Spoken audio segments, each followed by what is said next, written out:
You are a lovely love from SAIKUL.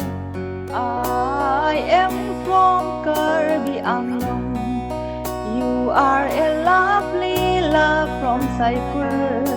I am from KARBI Anglong. You are a lovely love from SAIKUL. I am from KARBI Anglong. He usat na SAIKUL lang chu. KARBI Anglong ako nin kahinay te.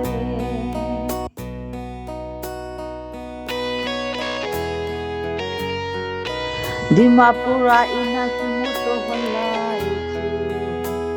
Kagyal do agitin kasilong ahile.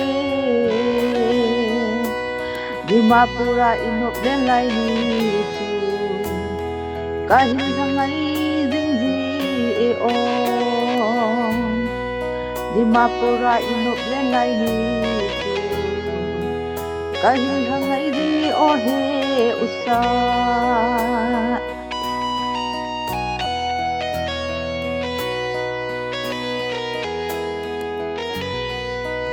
Nangin dòng ni ngay nụ cái he.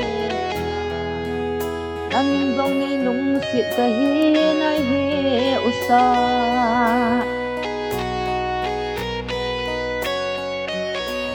You are a lovely love from SAIKUL. I am from KARBI Anglong. He usat na len na thang SAIKUL. Kalen nan thang ako nin kahinay he.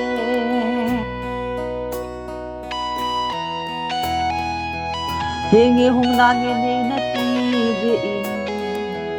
Na hong din kal nga ling hin ko kamay.